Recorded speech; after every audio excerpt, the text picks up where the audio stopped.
In this video, I'm going to be creating a geometric collage. So I'm going to be using some different colored paper.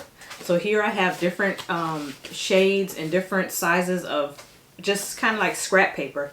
And I'm going to be using some rulers, just like a small ruler, a pencil and an eraser, and also a paper cutter. So this is just, you can get these from I got this from Dollar Tree. So this is just a small, like, it's like a little sharp, kind of like something you would use to open a letter. So it's got a sharp point on it. And it also, you can pull the lever down so that you don't like hurt yourself. So this is what we're going to be using to cut the shapes. And also, I'm going to use a cutting mat. So when I cut using this paper cutter, I'm not going to cut into my table. So this cutting mat is good to cut. So I forgot to mention that we're going to need an adhesive to place our shapes on our paper. So you could either use a glue stick or you could use an adhesive. So I use this acid-free Yes Paste, which when you put it on the paper doesn't crinkle or wrinkle. A lot of times if you're just using like an Elmer's glue or something like that, if you put it on top of the paper and then place it on top of another paper, the paper is going to kind of wrinkle up. So this is an acid-free, so it's archival, so it's not going to fade or change a different color. So I like to use this paste. And what I use is a little spoon that I got from an ice cream shop.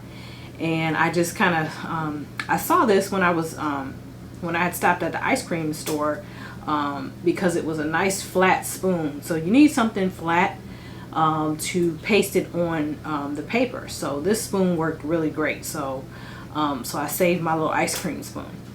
Or you can use, like I said, a glue stick. A glue stick works fine also. I don't think this is going to make the paper crinkle too much, but I prefer to use this Yes Paste. So you can use Yes Paste or the glue stick. We're only going to be using a simple, simple materials, and I'm going to be putting this in a frame. So I'm going to be using a size, this is going to be an 8x10 frame. So I'm going to make sure I measure out my collage to fit an 8x10 frame. So that's what I'm going to be showing you today. So this is going to be a geometric collage. So I hope you enjoy this video.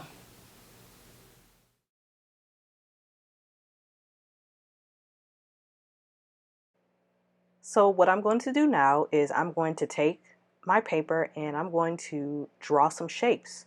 So I'm going to take my pencil and just sketch out some shapes using my ruler. So I'm using the ruler so that the shapes turn out pretty straight.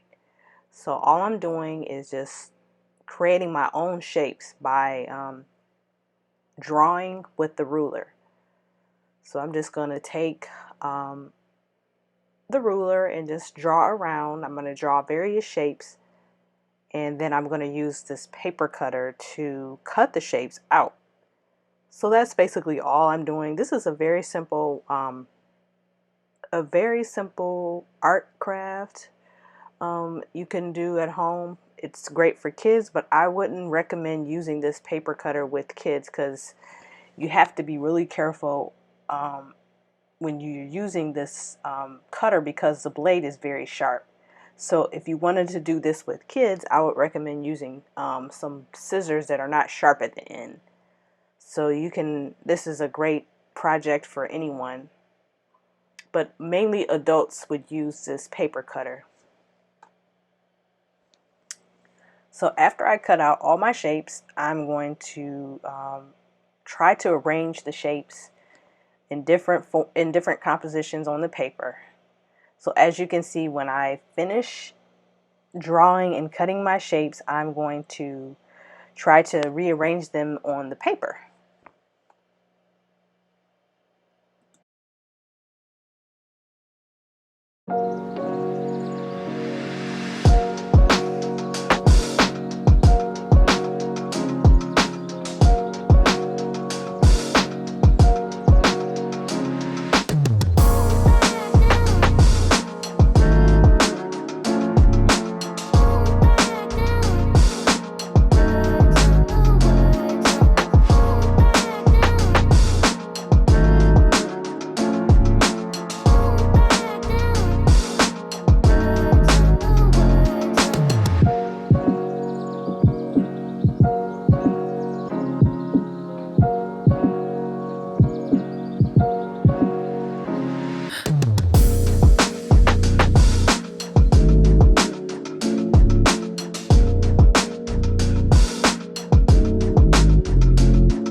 so now we have all the shapes glued on.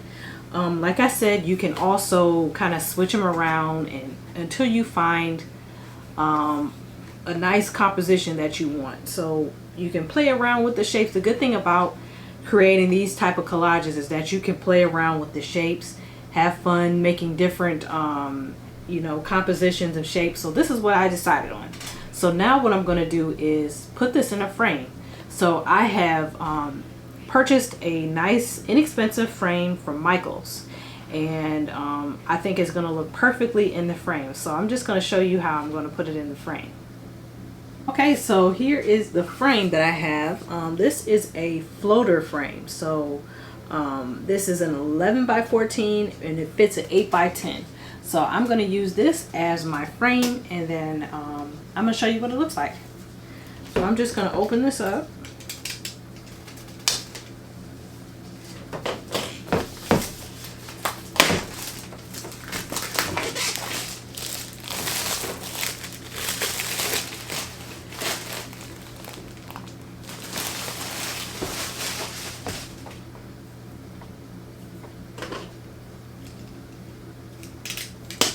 And on the back of this frame, it has these little attachments that hold it to get the frame together. So I'm just going to unhook the attachment. So I'm just going to kind of lightly, I'm going to use this little spoon because it's a little bit easier to pull these through.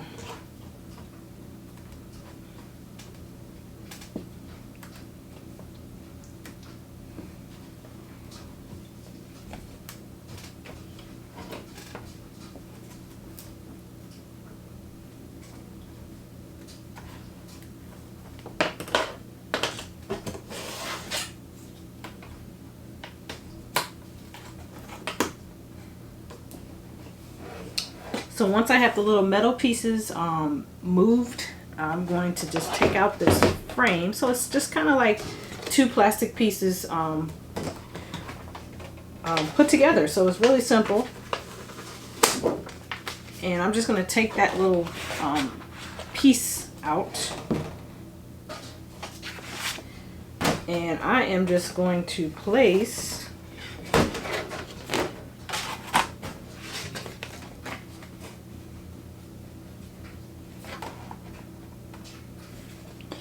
this on top here, and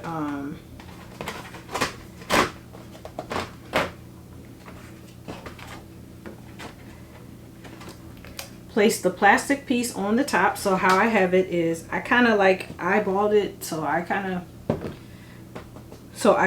didn't do really measure, but what you can do if you want to get this straight in the middle, you can take your ruler, and I see I have about an inch and a half from each side. So I'm basically measuring probably about an inch away from each corner.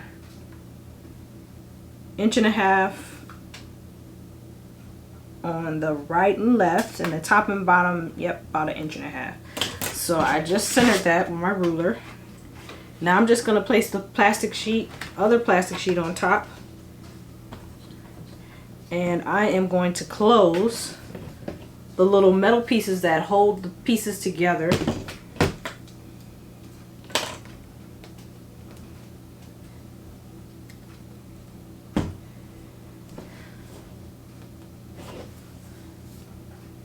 And that's it. So here we have our frame. This is very simple. And so this is ready to hang. So you can hang this anywhere in your room or anywhere you want to hang it. But it makes a nice, beautiful addition of art to any room or anywhere you want to put it. So, yeah.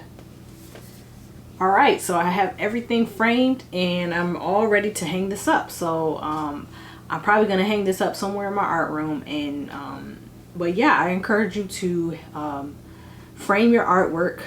You don't have to buy an expensive frame. I don't want to discourage you from you know, wanting to hang your artwork up. So this frame was probably about $7. So it's a very inexpensive frame, but it makes your artwork look so much better. So I encourage you to frame your artwork. Also, what I found is with framing your artwork, it gives your artwork more, it gives you more of a feeling of an accomplishment. So I encourage you to frame your artwork. Don't just set it to the side, but put it in a nice, inexpensive frame if you don't want to spend the money. If you do want to spend the money, it's all right too. But put this in a frame. And then if you want to, you can always have professional frame if you want to, if you don't know how to frame. But this is very easy. All you do is take the little plastic sheets. There's 2 plastic sheets, and then slip the paper in between this one. And so you have sort of like a floater, kind of like a float picture. So this is what this is how I decided to frame this. But you can buy a regular frame, or you can do anything you want. You can even buy frames from the dollar store. But all I want to encourage you is to frame your art, because it makes it a little more special. So I hope you enjoyed this video, and if you have any questions, you can always type it in the comments about any of the materials that I used. It's very simple. Just some scrap sheets of paper. If you have a cutting mat, you can even use scissors. You don't even have to use the blade or the ruler, but just use something that you have if you can't go out and buy any supplies. But you just need a ruler, adhesive, some scissors or a blade cutter, a cutting mat, a pencil, and an eraser, and it's very simple. So I hope you enjoyed this video. If you enjoyed this class, I also have a new class on Skillshare, which is called Meditation in Drawing. And in this class, I show you how to set up your space so that you're able to take time and draw. And this is a fun class using colored pencils and rulers to create some beautiful shapes and some great designs. So if you're interested in taking this class, you can sign up in the description. I have a link in the description, and you can get 2 months of free Skillshare. You can also learn from other artists too. So my class is not the only class on there, and there's plenty of different varieties of classes to stimulate your creativity. So if you're interested in signing up for Skillshare, I have the link in the description, and you can get 2 months for free. So 2 months of online learning is something great, and something that would be fun to do during this time. So take a moment to check out this Skillshare class. Thank you so much for watching this video, and subscribe to this channel for more content. Like and share if you enjoyed it, and visit artsyvic.com.